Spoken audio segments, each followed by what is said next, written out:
High guys, welcome to my new vlog. तर मी आज तुम्हाला सांगणार आहे की खूप दिवसापासून ना आपली यूट्यूब फॅमिली, म्हणजे मी तर जास्त काही यूट्यूब कधी यूज करत नव्हते बरं का. म्हणजे जे आता मी 1.5 महिन्यात यूज करते किंवा 2 महिने झाले मी यूज करते यूट्यूब चॅनल, मी अगोदर यूज करत नव्हते. तर ना आपले खूप सगळे असे मेंबर्स आहे किंवा जे आपले ऑडियन्स आहेत यूट्यूब फॅमिलीचे. माझे तर आत्ता झाले ते सगळे, म्हणजे 2 महिन्यापासून. पण माझ्या अगोदर तुम्ही सगळे मेंबर्स प्रतीक्षाला मेसेज करायचे की प्रिन्स कुणालला डॅडी का बोलतो.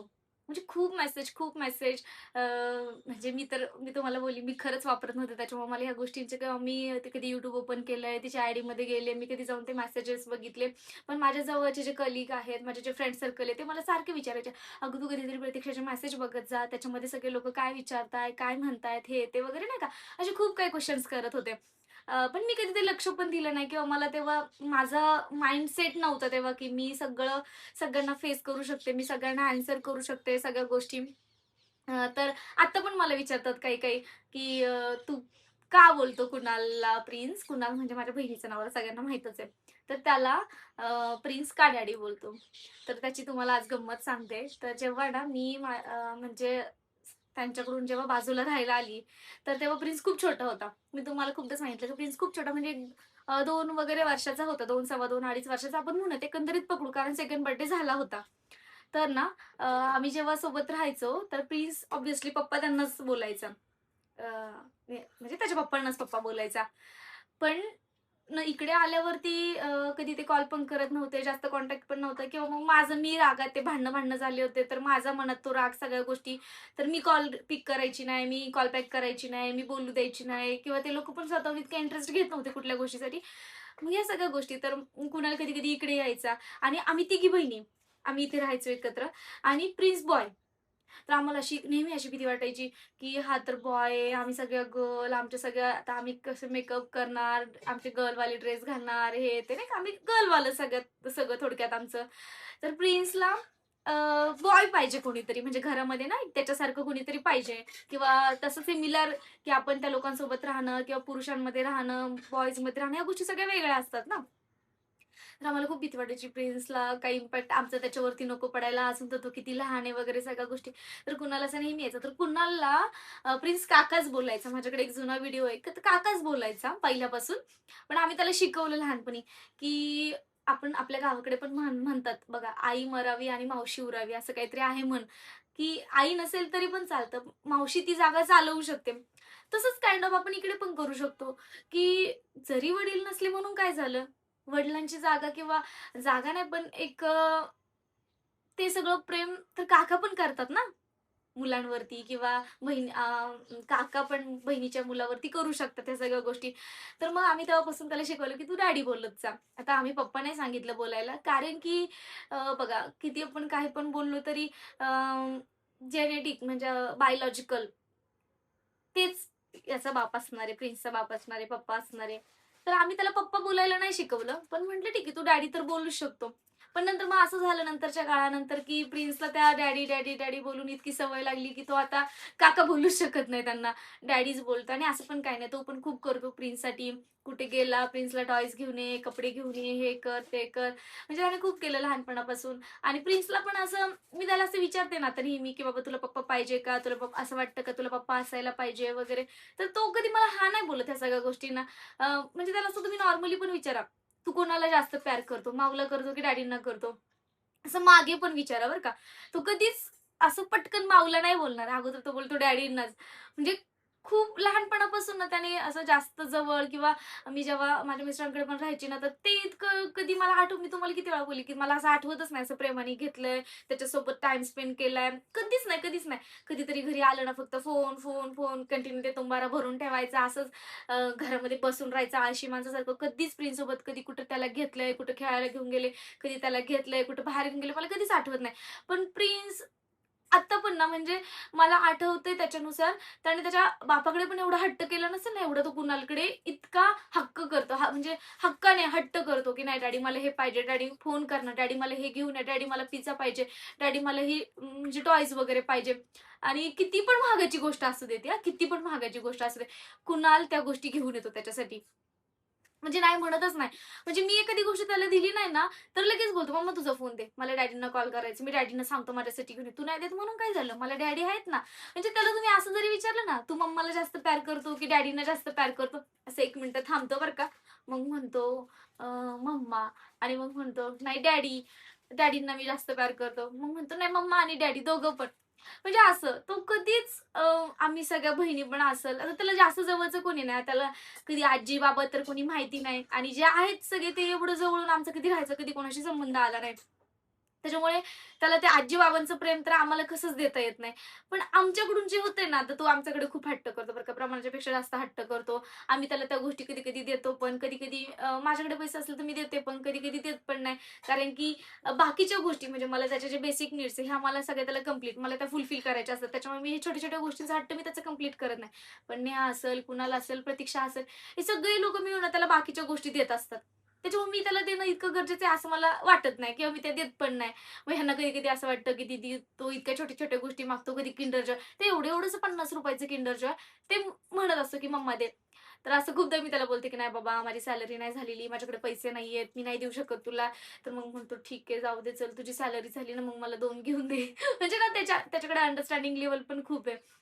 आणि पण कुणाल त्याच्यासाठी म्हणजे सगळ्या गोष्टी काही पण असू दे, कशी पण असू दे, त्याला ॲडजस्ट नाही झाली तर त्याला सांगून ठेवणारा, "हां, प्रिन्स आपण आहे ना तुझ्या अशा-अशा बर्थडेला आपण असं-असं करू." म्हणजे एक वेळ ना प्रिन्स मला सांगत नाही, की "डॅडी म्हणजे मम्मा माझ्या बर्थडेला असं करूयात ना, माझ्या बर्थडेला तसं करूयात ना." पण कुणाला आलं ना, की कुणाला लगेच सांगणार, की "डॅडी माझ्या बर्थडेला आपण असं प्लॅन करू ना, माझ्या बर्थडेला आपण असं करू ना, माझ्या बर्थडेला असं पण करायचं होतं, माझ्या बर्थडेला तसं पण करायचं." म्हणजे सगळ्या गोष्टी ना तो एक बाप म्हणून आत्ताच्या सध्या सिच्युएशन म्हणजे मला जे दिसतंय, मला जे ओव्हरऑल दिसतंय त्याच्यानुसार ना, तो कदाचित त्याच्या त्या बापाकडे इतका हक्क म्हणजे हट्ट करत नाही किंवा हक्क दाखवत नाही ना, त्या सगळ्या गोष्टींना तो मनापासून आणि एकदम हक्काने कुणालला सांगतो. म्हणजे तो लाइक त्याला एक बापच समजतो आणि तो पण त्याच्यासाठी सगळ्या गोष्टी करतो म्हणून. हे बघा, जीव लावला ना तर रानचं पाखरू पण जवळ येतं. ही म्हण खरंच इतकी खरी आहे. कारण की ही मी माझ्या जवळ बघतीये. म्हणजे असं स्कूलमध्ये आता कुणाला प्रत्येक वेळेस ना स्कूलमध्ये वगैरे जाणं ह्या गोष्टी पॉसिबल नाही होत बरं का. कारण की त्याला पण त्याची कामं असतात. तो प्रत्येक वेळेस इथंच असेल असं नाहीये. तो बाहेर पण असतो. मग कधी-कधी स्कूलमध्ये पण बोलवतात. तर पण प्रिन्सला ही गोष्ट चांगली माहिती आहे. माझी मम्मा सिंगल पॅरेंट आहे. म्हणजे ती एकटीच आहे. तिला म्हणजे तिच्यासोबत कोणी नसणार आहे. तो स्कूलमध्ये पण टीचरनी विचारलं ना, तुझे आता स्कूलमध्ये पण मग सगळ्यांना माहिती आहे. पण अगोदर म्हणत होते ना, तर तेव्हा पण सांगायचं. इतकं छोटं होतं तरी पण सांगायचा, "नाही माझी मम्मा येईल ना, माझी मम्माच करेल. माझी मम्माचं असं." म्हणजे तो इतका मम्मा, मम्मा. त्याला दुसरं माहीतच नाही, की म्हणजे ही पण गोष्ट आहे. तो कुणालकडे जरी हट्ट करत असला, तरी पण त्याला ही गोष्ट चांगली कळती, की आपण कुठल्या लिमिटपर्यंत त्यांच्याकडे मागायचं. म्हणजे त्याला ही गोष्ट पण कळते, की मम्मा माझं जग आहे आणि मी सगळ्यात मोठी गोष्ट जर मागायची असेल ना, तर ती मला फक्त मम्माकडेच मागायची. ही गोष्ट पण त्याला कळते. तर त्याच्यामुळे तो विचार करून मला सुद्धा गोष्ट माझ्याकडे आहेत, नाही आहेत, मला विचारणार, "मम्मा तुझी सॅलरी झालीये? नाही झालीये तर कधी होणार आहे? मग ठीक आहे तुझी सॅलरी आली ना, आपण हे करू. मला हे घ्यायचं होतं, मला तिकडे जायचं होतं. मग तुझी सॅलरी झाल्यावरती आपण जाऊ. ठीक आहे ना? आत्ता नको जायला." मग किंवा मला विचारणार, "तुझ्याकडे पैसे आहेत का गं?" मी बोलली का "नाहीये." "मग तुझ्या अकाउंटला असतील ना?" "नाही माझ्या अकाउंटला पण नाही." "मग तुमच्या ऑफिसच्या लोकांकडून घे ना, त्यांना सांग ना, मी एवढं काम केलंय, तर तुम्ही माझे पैसे द्या. माझ्या प्रिन्सला असं घ्यायचंय." तसं इतका इतकं बोलतो ना, जी ह्या गोष्टी ना कधी म्हणजे असं ऑन स्क्रीन कॅमेरा तर नाही बोललेला, ऑन स्क्रीन मी कधी दाखवलं नाहीये तुम्हाला.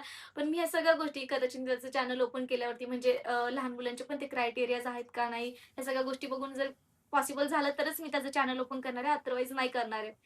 पण मी ट्राय करेल. पण ह्या सगळ्या गोष्टी ना माझ्या चॅनल थ्रू तरी मी तुम्हाला कधीतरी दाखवत जाईल. कारण की रात्री पण आलो ना तो खूप दमतो, मग झोपून जातो, स्टडी वगैरे. माझे पण कामं असतात, घरात पण कामं असतात. मग सगळ्या गोष्टी की रोज मी त्याच्याशी नॉर्मली चालता-बोलता, काम करता-करता मी त्याच्याशी गप्पा मारते. मग तेव्हा व्हिडिओ शूट करणं पॉसिबल होत नाही. व्हिडिओ शूट घ्यायला कोणी नसतं. तर अशा सगळ्या गोष्टी असतात. पण जाऊ द्या. माझ्या बहिणीला पण जे लोकं विचारत होते आणि मला एक गोष्ट वाटते, की तुम्हाला जर माझ्याबद्दल काही प्रश्न असतील किंवा माझ्याबद्दल काय वाटत असेल, तर तुम्ही मलाच मेसेज करत जा ना किंवा माझ्याच कमेंट बॉक्समध्ये कमेंट करा. तुम्ही तिला जाऊन का कमेंट करता? मला ही गोष्ट नाही कळत. म्हणजे काय लॉजिक आहे याचं? तुम्ही मला माझ्याबद्दल जर काय वाटत असेल, की "दीदी तू चांगली नाहीये, तू चांगलं बोलत नाही, तुझं असं तसं" ते मलाच कमेंट करा. तुम्ही तिला जाऊन नका कमेंट करू. तर अशा सगळ्या गोष्टी आहेत. तर म्हणून इतके वर्षापासून म्हणजे आता ऑलमोस्ट 4-4.5 वर्ष झाले प्रिन्स कुणाललाच डॅडी बोलतो. डॅडी लाइक अ फादर म्हणजे तो कुणाल प्रिन्सच्या पप्पासारखाच आहे. वडिलांसारखे सगळे कर्तव्य फक्त पप्पांसारखाच नाही तर तो त्याचे कर्तव्य पण जितके पॉसिबल होतील, जितके त्याला होतील, तो सगळ्या गोष्टी तितक्या व्यवस्थितपणे त्याच्या म्हणजे वेळोवेळी करत असतो. तर ठीक आहे. तर आजचा पण व्लॉग कसा वाटला मला कमेंटमध्ये नक्की सांगा. आणि प्रिन्स कुणालला जे डॅडी बोलतोय ते बरोबर बोलतोय का? कारण की जेव्हा कुणालला डॅडी बोलायचं आणि ही गोष्ट त्या लोकांना म्हणजे व्हिडिओ थ्रू प्रत्यक्षाच्या व्हिडिओ थ्रू ते लोकं बघत असतील, तर त्या लोकांनी तेव्हा मला म्हणजे मला कॉल केलेला, की प्रिन्स कुणालला डॅडी बोलतो, आम्हाला किती कसं तरी वाटत असन. सगळ्या गोष्टी वगैरे नाही का, की दुसऱ्या लोकांना तो जाऊन बाप बोलतोय, त्याचा बाप जिवंत असताना. तेव्हा मी त्यांना एकदम प्रॉपरली उत्तर दिलं होतं, की फक्त बाप जिवंत असून चालत नाही. त्याने त्याचे कर्तव्य पण वेळोवेळी पार पाडायला लागतात. आज पण प्रिन्सला जर रिअल बापाविषयी जर काहीच वाटत नसेल आणि त्याला त्याच्या डॅडीविषयी तो इतका पॉझिटिव्ह आहे ना, म्हणजे प्रमाणाच्या बाहेर.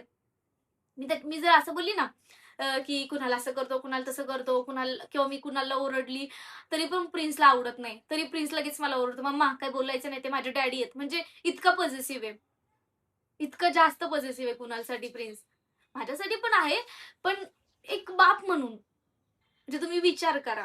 ह्या गोष्टी तुम्ही प्रतीक्षाच्या व्हिडिओमधून सुद्धा बघत असाल, की त्यांचा सगळा बॉन्ड कसा आहे. प्रिन्स आणि कुणालचा बॉन्ड सुद्धा इतका छान आहे ना, खूप छान आहे. म्हणजे एक बापाचं आणि मुलाचं जसं नातं असायला पाहिजे ना, त्याच्या 1000 पट चांगलं नातं आहे किंवा त्या दोघांचा बॉन्ड आहे. तर ह्या सगळ्या गोष्टी अगोदर पण झाल्या होत्या, पण काय कधी कॅमेरासमोर बोलायचं असं एक हे नाही आलं. पण आज मी तुम्हाला त्या गोष्टी सांगते. त्या लोकांना किती पण वाईट वाटत असेल, तर त्या लोकांनी मला वाटतं त्या लोकांनी ही पण गोष्ट बघावी. त्याचा रिअल बाप करतो काय त्याच्यासाठी? किंवा त्याने पण त्याला बाप म्हणण्यासाठी त्याने बापाचे कर्तव्य निभावलेत का? आणि आजकालची मुलं किती स्मार्ट आहेत ते तुम्हाला पण माहिती आहे. तर तुम्ही पण मला नक्की सांगा, प्रिन्स जे कुणाला डॅडी बोलतो, हे खरंच बरोबर आहे का? किंवा सगळ्या गोष्टी मी आता तुम्हाला सगळ्या एक्सप्लेन केल्या, त्याच्याबद्दल तुम्हाला काय वाटलं? हे मला कमेंटमध्ये नक्की कळवा. तर चलो बाय बाय.